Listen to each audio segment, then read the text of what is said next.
আজি আমি আলোচনা কৰিবলৈ লৈছো এইচএছ ফাৰ্ষ্ট ইয়াৰ এমএল এছামিছৰ কিতাপৰ কথা পাঠটিৰ প্ৰশ্ন উত্তৰসমূহ। এই পাঠটিৰ লেখক হৈছে প্ৰফুল্ল দত্ত গোস্বামী।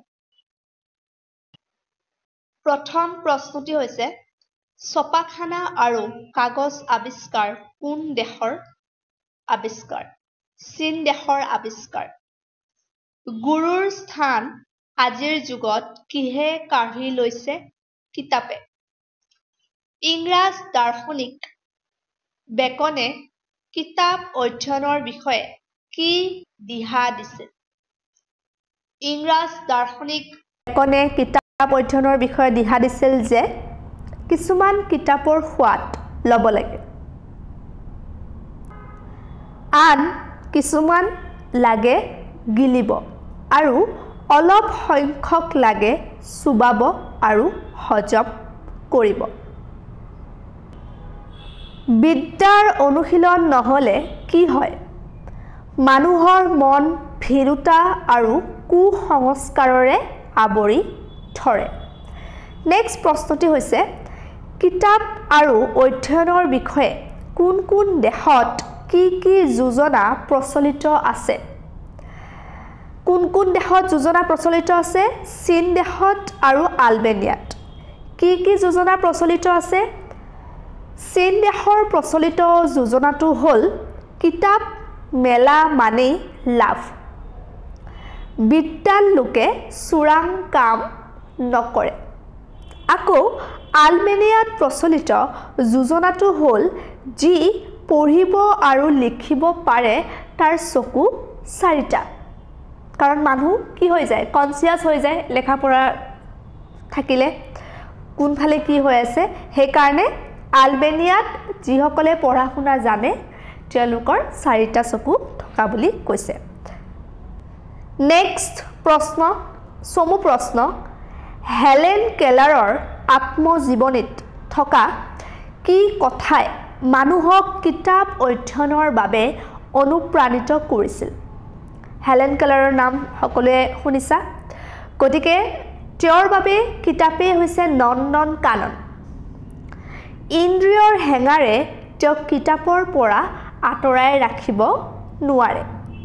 কিতাপ তেওঁৰ বন্ধু, নিসংকোচে কিতাপ বন্ধুৱে যেন তেওঁৰ সৈতে কথা পাতে। আত্মজীৱনীত থকা এনেবোৰ কথাই হেলেন কেলাৰৰ নিজৰ আত্মজীৱনীত থকা এনেধৰণৰ কথাই মানুহক কি কৰে? অধ্যয়নৰ বাবে অনুপ্ৰাণিত কৰে। তেওঁ কৈছে যে কিতাপখনে তেওঁৰ কাৰণে নন্দন কানন, এখন বাগিচা, আনন্দৰ বাগিচা বা স্বৰ্গ। আৰু তেওঁ যিহেতু স্পেচিয়েলি এবল চাইল্ড আছিল, গতিকে তেওঁৰ ইন্দ্ৰিয়ৰ যি হেঙাৰ আছিল, যি বাধা আছিল, সেই বাধায়ো তেওঁক কিতাপৰ পৰা আঁতৰাই ৰাখিব নোৱাৰিছিল। বৰঞ্চ কিতাপেহে তেওঁৰ আচল বন্ধু আছিল আৰু কিতাপেহে তেওঁৰ লগত নিসংকোচে কোনো ধৰণৰ সংকোচ নকৰাকৈ তেওঁৰ লগত কথা পাতিছিল বুলি তেওঁ আত্মজীৱনীত প্ৰকাশ কৰিছে। আৰু তেওঁৰ এনেধৰণৰ কথাই মানুহক অধ্যয়নৰ বাবে অনুপ্ৰাণিত কৰিছিল। নেক্সট প্ৰশ্ন, আনন্দৰাম ঢেকিয়াল ফুকনে বিদ্যা আৰু জ্ঞান সন্দৰ্ভত অসমীয়া মানুহক কোৱা কথাখিনি বিশ্লেষণ কৰা।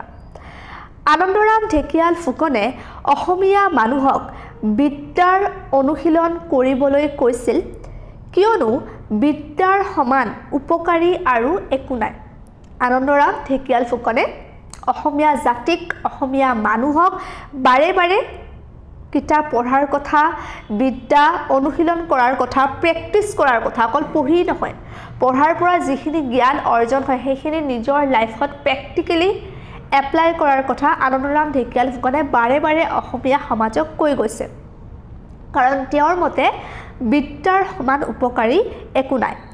সভ্য সমাজ এখন গঢ়িবলৈ ইংৰাজসকলৰ দৰে শিল্প আৰু কৃষি কৰ্মত পাকত হৈ উঠিবলৈ দিহা দিছিল। আনন্দৰাম ঢেকিয়াল ফুকনে কৈছিল এখন সভ্য সমাজ, ক্লাছিক বা ষ্টেণ্ডাৰ্ড এখন ছ'চাইটি হ'ব লাগিলে ইংৰাজসকলৰ দৰে কি হ'ব লাগিব? শিল্প আৰু কৃষি কৰ্মটো পাৰ্গত হ'ব লাগিব। আৰু মানুহে যেতিয়া শিকিব কৃষিবিদ্যা বা শিল্পবিদ্যা তেতিয়াহে মানুহে এই ফিল্ডৰ বিষয়ে সজাগ হ'ব সেয়েহে তেওঁ দিহা দিছিল অসমীয়া মানুহ বিদ্যাৰ অৰ্জনৰ বাবে পৰিশ্ৰমো নকৰিছিল আৰু গমো নাৰাখিছিল আনন্দৰাম ঢেকিয়াল ফুকনে কৈছে যে অসমীয়া মানুহে পঢ়া শুনাৰ কাৰণে কি নকৰে কষ্ট নকৰে আৰু গমো নাৰাখে যে কি কোৰ্স কৰিব পাৰি বা কি পঢ়িব পাৰি কেনেকৈ জ্ঞান আয়ত্ত কৰি নিজৰ জীৱনত এপ্লাই কৰিব পাৰি এইবোৰ অসমীয়া জাতিয়ে খবৰ নাৰাখিছিল কিন্তু বিদ্যা আৰু জ্ঞান অবিহনে এটা জাতিৰ উন্নতি অসম্ভৱ আনন্দৰাম ঢেকিয়াল ফুকনে কৈছে যি জাতিত বিদ্যা বা জ্ঞানৰ অভাৱ সেই জাতিৰ উন্নতিৰো অভাৱ বা উন্নতি অসম্ভৱ সেয়ে অসমবাসীক ঢেকিয়াল ফুকনে তেনে দিহা দিছিল কিতাপ পঢ়াৰ দিহা দিছিল আৰু সেই জ্ঞান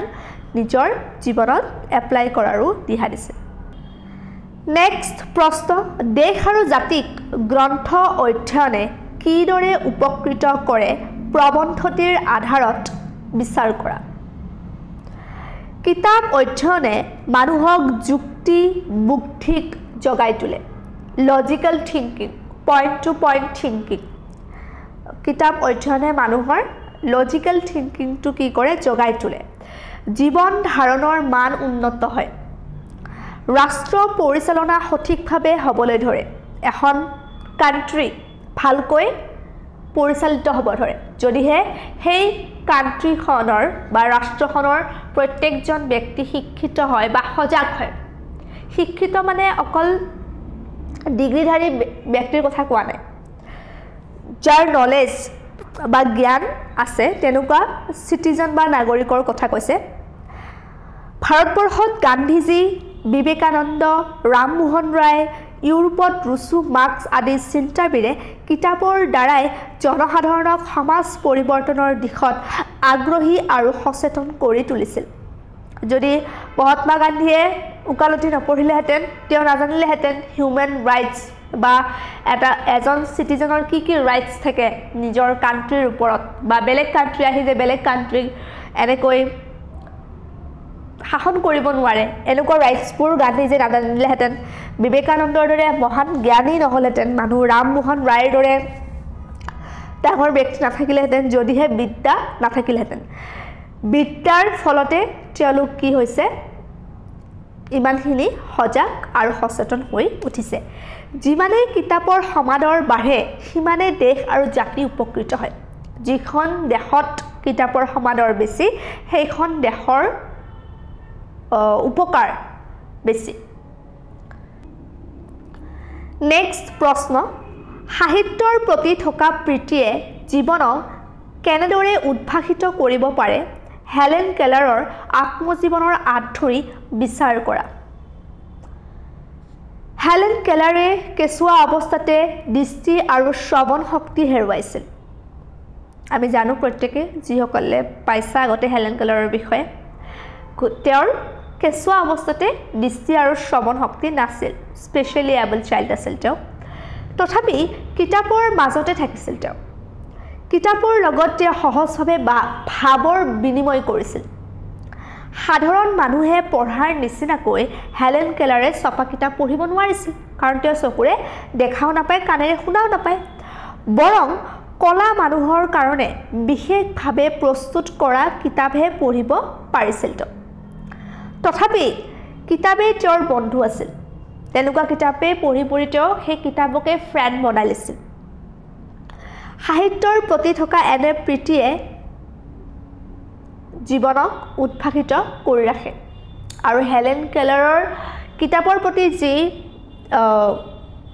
মৰম আছিল বা আগ্ৰহ আছিল সেই আগ্ৰহে তেওঁৰ জীৱনটো উদ্ভাসিত কৰি ৰাখিছিল নেক্সট প্ৰশ্ন কিন্তু যি সজ কিতাপ এখন ধ্বংস কৰে বিবেচনাকে হত্যা কৰে কথাষাৰ ব্যাখ্যা কৰা উদ্ধৃত কথাষাৰি আমাৰ পাঠ্যপুথি সাহিত্য সৌৰভৰ অন্তৰ্গত কিতাপৰ কথা নামৰ পাঠ্যৰ পৰা তুলি দিয়া হৈছে সজ কিতাপৰ গুৰুত্ব সম্পৰ্কীয় কথাৰ প্ৰসংগতে উদ্ধৃত কথাষাৰিৰ অৱতাৰণা কৰিছে এই উক্তি কৰিছিল পৃথিৱী বিখ্যাত দাৰ্শনিক মিল্টনে কি কৈছে যে যিয়ে এখন সঁচ কিতাপৰ ধ্বংস কৰে সি বিবেচনাকে হত্যা কৰে বুলি কৈছে এই সেন্টেন্সৰ ব্যাখ্যা এনে ধৰণৰ যে কিতাপ হৈছে জ্ঞানৰ ভঁৰাল কিতাপ অধ্যয়নে মানুহৰ জ্ঞান বৃদ্ধি কৰে চিন্তা শক্তি বঢ়ায় বুধ শক্তি তীক্ষ্ণ কৰে সংসাৰৰ সমস্ত কথা বুজিবলৈ কিতাপ অধ্যয়ন জৰুৰী সমস্ত কথা এই পৃথিৱীৰ এই সংসাৰৰ এই বিশ্বৰ যিমানবোৰ কথা আছে এটা মগজুৱে ঢুকি নাপায় বা এটা জীৱনত সেই সকলোখিনি উপলব্ধি কৰা আৰু অভিজ্ঞতা অৰ্জন কৰাটো হয়তো সম্ভৱ নহয় কিন্তু কিতাপ অধ্যয়নৰ জৰিয়তে সেই সকলোখিনি সম্ভৱ হৈ উঠে সংসাৰৰ সমস্ত কথা জনাৰ সুবিধা লাভ হয় গতিকে সহজ সুন্দৰ জীৱন যাপনৰ বাবেও কিতাপে মানুহৰ বন্ধু স্বৰূপ কিয়নো কিতাপে মানুহক সমৃদ্ধ কৰে জীৱনমুখী চিন্তাৰে নানা অভিজ্ঞতাৰে শুদ্ধ জীৱন যাপনৰ নিৰ্দেশাৱলী বা পথু কিতাপে দিয়ে অধ্যয়নৰ দ্বাৰাই মানুহে নিজৰ অন্তৰাত্মাক উপলব্ধি কৰে অন্তৰাত্মা যিটো ইনাৰ সোল আমাৰ নিজৰ অভাৱ অভিযোগবোৰ বুজি উঠে নিজৰ কি অভাৱ থাকে পাৰ্সোনালিটিত আন্ডাৰষ্টেণ্ডিঙত বা নিজৰ কি ভুল থাকে সেইবিলাকো মানুহে বুজি উঠে এনে উপলব্ধিক বাস্তৱ কৰিবলৈ গৈ তেওঁলোকে নিজৰ প্ৰাপ্যৰ বাবে নিৰ্দিষ্ট পথ অৱলম্বন কৰে এনে পথে জনজাগৰণমুখী আন্দোলনকো সামৰি লয়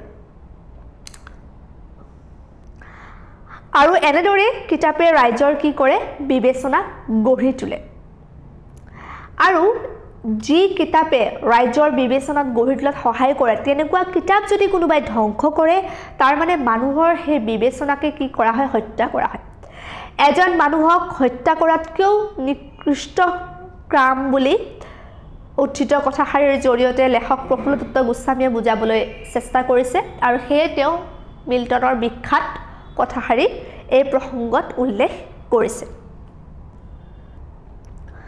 আজিলৈ এইখিনি আছিল ধন্যবাদ